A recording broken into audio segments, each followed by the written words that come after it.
Magandang umaga po sa inyong lahat. My name is John Kevin Paunel at nandito po tayo ngayon sa La Aldea Fernandina 2 of Pueblo de Oro Development Corporation. At nasa harap po tayo ng Unihomes Model Unit. We have the single detached at saka single attached. So the single detached ay meron pong minimum lot area na 85 square meters at floor area na 70 square meters for the premium model unit. At ito pong nasa left side ko ay ang single attached classic na meron pong minimum lot area na 70 square meters at floor area na 52 square meters. But before we proceed on the further details of this model unit, if hindi ka pa nakasubscribe, please click that subscribe button and hit the notification bell para ma-update po kayo sa mga susunod nating videos. Alam ko pong excited na sila kaya wag na po nating patagalin. Let's begin. Of course, the first model unit that we have is the single detached model unit. Like kung ano po yung nabanggit natin kanina, meron po itong minimum lot area na 85 square meters at floor area na 70 square meters. So, since this is a single detached, if naka-follow po kayo sa ating videos, na-explain ko naman po kung ano ang difference ng single attached at saka single detached. Sinabing single attached, ibig sabihin yung mismong bahay is located at the center of your property. So, ibig sabihin, meron siyang setback, side by side, front and back. At dito po sa ating model unit, yung setback pagdating sa frontage is 1.5 meter setback space. And another 1.5 meter dito sa gilid po ng unit na ito. And of course, makikita po natin na yung ating facade is a combination of pewter, amber color at saka white color accent. Before tayong pumasok sa loob, libutin muna po natin yung mga details dito sa outside or the exterior details. Of course, we have our carport. So ito po yung ating carport, kasya po mga SUV, and then van. Meron na po tayong trellis po dito. Paved na yung ating carport. At pag-proceed pa natin sa likod, yan, makikita po natin yung hangganan ng property line kung saan po yung paved. And of course, this concrete structure patungo po dito sa likod, yan po yung pinaka-property line. Meron pa siyang estimated na 2 meter setback space. And makikita naman po natin dito sa likod, meron po tayong access patungo sa ating main kitchen. So may canopy na rin po siya. Itong area na ito, actually sinasuggest ko usually sa mga client ko, pwede nyo po siyang gawing bedroom, extra room. Well, nasa inyo naman po kung paano nyo gagamitin yung mga available space. Okay? So napag-usapan na po natin yung exterior details. And of course, we have our main door. This is a steel door, elevated yung doorstep. Meron po siyang concrete po dito. At let's go inside. Okay, so sa pagpasok po natin, dito sa single detached model unit, na premium po yung finish po niya. Disclaimer lamang po na yung makikita po natin dito sa model unit ito are sample interior design. Kasi dressed up lamang po ito. So ibig sabihin, kung ano man po yung makikita natin na furnitures, mga wall interior design, fluted panel, mga drop lights, hindi po siya kasama po kapag na-turn over po sa inyo. Pero ang pinaka-turn over niya po is meron siyang tiles, meron siyang ceiling, at may partition po yung ating mga rooms. Okay, so pag-usapan naman po natin yung interior space. Yung height floor to ceiling, estimated, meron po siyang more than 9 feet. Kaya doon po sa nanood ng videos natin, at least magkakaroon po tayo ng idea kung paano po natin i-design po. Just in case na ganito yung mapili po natin. Tapos meron po tayong 2-panel sliding glass window. Sa right side ko po, dito naman po sa left side, another 2-panel sliding glass window. Yung ating flooring or ating ceiling po dito, which serves as the flooring of the second floor, concrete slab po yan. Dito naman po sa ating staircase, wala pong ano po dito, partition. Ano po yan? Open po yan. May space po siya sa ilalim. Kumbaga, ito, nilagyan na lang po nila ng cover para at maging storage po yung likod niya. Meron po tayo dito pa lang, 1 toilet and bathroom only. Dito lamang po siya sa ground floor. At located po siya dito, sa area na ito. So, ito po yung ating toilet and bath. Meron po siyang wall-mounted lavatory, water closet, and dun sa area na ito, ang shower area. Meron po siyang awning type window which serves as an air vents. Pagkatapos po, pas ng halfway yung ating wall tiles dito which serves as cover po sa para pag naliligo, hindi po nababasa yung pinaka concrete wall natin. Okay? So, Let's proceed naman po sa other details ng unit na ito. So, this area, so pwede nyo pong gawing ano po ito, dining area. Dito naman po makikita po natin, meron pong 4-seater na dining table. Well, it's up to you kung paano nyo po i-maximize yung available space. We also have our main kitchen countertop. Meron na po siyang cabinet po dito. Meron pong stainless steel sink. At yung ating countertop is ceramic tiles. Yan. Hindi po kasama po itong tiles na naka-install sa pinakaano po natin, main kitchen. Ito po pinapakita po natin. Hindi po siya kasama po yan. Kundi white finish po yan. Nasa inyo naman po yan, yung mga wall tile cladding kung gusto nyo rin pong palagyan. Of course, meron po tayong awning type window po dito, which serves as an air vents of course, and it gives natural lighting na rin. Ayan. Ito, pwede nyo pong gayahin po ito yung mga po dito, wall-mounted cabinet, yung pantry po natin, at saka yung lagyanan po ng refrigerator. Kasi nga po, hindi siya talaga included po kapag ito po yung napili po nila. Sample interior design lamang po ito. So, before we go upstairs, pag-usapan naman po natin yung staircase. Yung ating staircase po dito, may naka-install na solid wood stair treads. Yung ating handrail and the railing are steel. So, medyo malapad po yung ating staircase. Mga nasa 1 meter din po siya. Kaya hindi ganun kahirap mag-akyat ng gamit. Hindi siya makipot po yung daan. Hindi rin po steep yung ating stairs. Kaya dun sa mga nakatatanda po natin and mga anak na bata, hindi po hirap na umakyat tsaka sa pagbaba. So, akyat tayo sa taas, sa second floor. As we go upstairs, ang una ko napansin po dito, yung flooring. Doon kasi sa ground floor, ceramic floor tiles na 60 by 60 cm dimension po yung ginamit. While dito naman po sa second floor are vinyl floor tiles. Dalawa po yung kwarto po natin dito. Unahin na po natin yung kwarto dito sa aking left side. So dito po, ang una nating mapansin, yung kanilang bed. Single size bed ang ginamit po dito. Pero pwede pang magkasya yung double size bed dito. At kung isasagad po natin, halos queen size bed. Pero konti na lamang po yung available space niya nun. And meron pa siyang mga nasa 1.5 meter na setback magmula dun sa ating bed dito. Kung saan, dito makikita natin we have the 2-panel sliding glass window. Then dito sa gilid ng ating bed, another 2-panel sliding glass window. And dito sa area na to, meron din pong 2-panel sliding glass window. That is why, siya? Medyo maliwanag kasi nga po may mga bintana na nagbibigay ng natural lighting. Then napansin ko rin po yung height floor to ceiling. Halos nasa 9 feet din po siya. Halos kapareho po siya nung height clearance sa ground floor. Ito pong area na ito, since maluwag naman po siya, dito nyo pwedeng ikabit po yung mga cabinet. Then yung ating interior wall is white finish din po yung pagkaka-turnover. So nabanggit po natin na 2 rooms to. Check naman po natin yung second bedroom.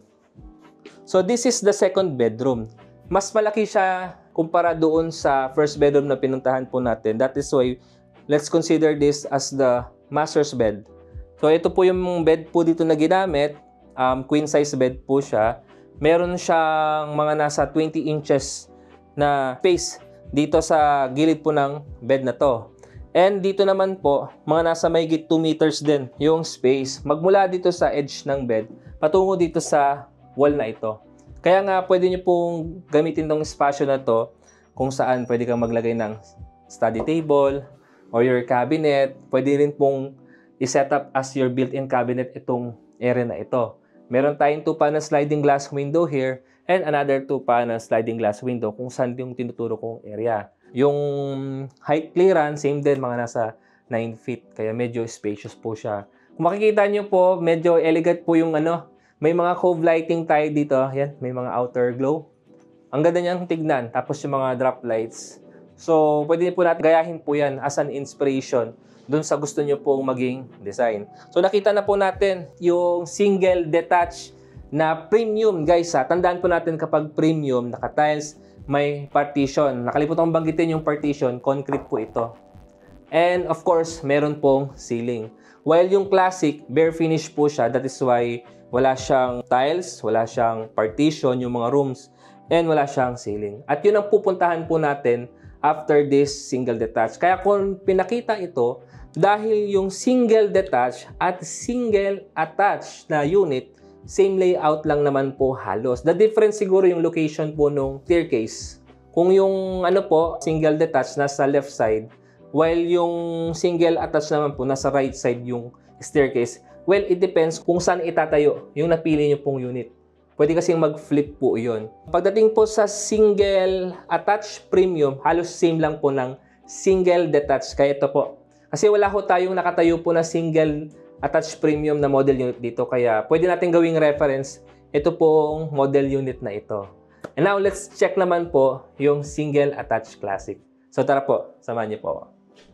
Nandito naman po tayo ngayon sa harap ng single attached classic. At kung mapansin po natin, halos wala naman pong difference when it comes sa design. Ang pinagkaiba lamang po ng single detached at single attached, mayroon pong firewall yung single attached. At dito makikita po natin, since sagad yung pinaka-structure ng bahay sa ating property line, kaya nagkaroon po ng firewall po dito. Same setback lang naman po pagdating sa frontage, nasa 1.5 meter space. Ito po yung kanya pong floor area, 52 square meters, at meron siyang lot area na 70 square meters. Mapapansin din po natin na meron po tayong provision for carport dito. Since classic po ito, kaya hindi po paved yung ating carport. So nasa inyo na po yan kung paano nyo siya gustong i-maximize or i-design po. Pwede naman po kayo maglagay po dito ng balcony, tapos or kwarto po dito. Kagaya po nang na-explainan kanina. Same lang naman po na ang layout. Pagdating sa likod, nasa 2 meter setback space. Actually ito ideal to para sa ano po, i-transfer yung inyo pong kitchen. Yung main kitchen, pwede na sa inyo po yan kung gusto nyo po siyang ilipat. Well, own expense na po yun ng buyer. Yung ating back door dito, meron siyang canopy. Yan, nakita ko rin po dito, meron tayong outlet dito, electrical outlet. Okay, so nakita na po natin yung exterior details. Now, let's enter the unit para i-check naman po yung mga nabanggit natin kanina. Elevated din naman pala yung doorstep dito, and of course, yung ating pintuan, the main door is a steel door. So, let's go inside. At sa pagpasok natin dito sa single attached classic, ito yung napansin natin kanina or nabanggit natin kanina na yung ating flooring, wala po siyang tiles. Pero may pintura na po siya at kulay gray po. Yung ating interior wall, white finish, may pintura na. Yun yung pinagkaiba doon sa mga ibang project na binibenta natin kung saan yung bare finish, ibig sabihin wala talagang pintura. Dito po nakapintura na siya. Kaya you have the liberty kung paano nyo gagamitin yung or paano nyo ma-maximize yung space dito. Open concept siya. Ito po yung main kitchen. Meron siyang cabinet dito. Of course, yung pintuan pala. This is a wood flush door. Yan. And we also have outlet. Ito. Dito sa right side ko and another dito sa left side ko. Ito po yung ating ano dito, toilet and bathroom. So, dito yung shower area natin. Same lang naman po nung toilet and bathroom sa single detached. Awning type window, so medyo malaki siya kaya may pagkamaliwanag yung room dito. We have the switch here, the wall-mounted lavatory at saka yung ating water closet. Okay, so may napansin pa ako.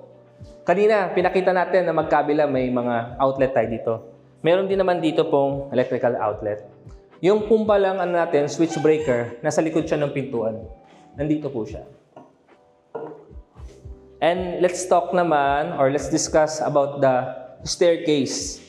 Yung ating staircase dito, kapag classic siya, wala ko siyang naka-install na solid wood na stair treads. Pero concrete naman po yung ating staircase. Tapos yung ating handrail tsaka railing, ano po yan, steel na rin po siya. So check naman po natin yung second floor. Sa pag-akyat natin dito sa second floor, ang una natin mapansin is the open concept space. Since nabanggitan kanina wala siyang partition, kayo na po bahala kung paano nyo i-layout yung space dito. Wala rin po tayong ceiling.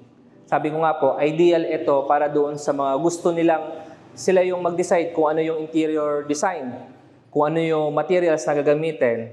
Basta may budget po si client, so pwedeng-pwede po ito. And we have our 2-panel sliding glass window dito. Meron na siyang screen. May outlet po dito. Actually, ito, abang to para dun sa split type aircon ninyo. So, ito po yung outlet niya. Kung bibilangin natin yung mga outlet dito, so, ihiwalay natin yung outlet para sa aircon. Dun muna sa mga provision for the bedrooms. 1, 2, 3, 4. So, 4 na electrical outlet. Tapos, meron tayong 2 outlet para naman po doon sa aircon natin. Yung mga bintana po natin, 4 din po yung mga bintana po natin dito. Yan, makikita po natin, napaka-spacious. So, yun lamang po at nakita na natin yung interior and exterior details. Both single detached at saka single attached classic. So, let's go outside at pag-usapan naman po natin yung mga iba pang detalye. The available amenities na pwede magamit po ng mga home buyers natin to is we have the clubhouse, the basketball court, the children's playground, and then maganda rin po yung location po ng La Aldea Fernandina 2. Malapit po tayo sa San Fernando Exit, NLEX po, SM Pampanga, Robinson Star Mills, JBL, which is a government hospital. So napaka-strategic ng location nito. So from La Aldea Fernandina 2, going dun sa nabanggit ko na expressway sa San Fernando Exit, so estimated mga nasa 5 minutes drive lang. So ganun siya kalapit. Kaya kung naghahanap po kayo ng housing project na napakalapit po sa Metro Manila, perfect po ang La Aldea Fernandina 2 project ng Pueblo de Oro Subdivision. And if you have any question with regards to this video, so wag po kayo mag-hesitate na mag-comment sa ating comment section. Naka-indicate na po sa description box ang aming mobile numbers, Viber, WhatsApp, email address, Facebook page, and also our TikTok account. Nandun na rin po sa description box ang computation po ng Unihomes. Available lamang po siya sa bank at saka in-house financing. Wala pa hong Pag-ibig financing po dito. So may possibility rin po na preferred nyo po yung single detached. So heads up ko lamang po kayo, kasalukuyan po sold out po yung mga single detached po natin. Kaya kung interested kayo sa Unihomes, kasalukuyan ang available na lamang po are single attached. So pwede pong classic or premium. So yun lamang po. If you have any question, so message nyo lamang po kami. Maraming salamat po sa inyong pagsubaybay. Once again, this is John Kevin Paunel and see you on the next video. God bless everyone.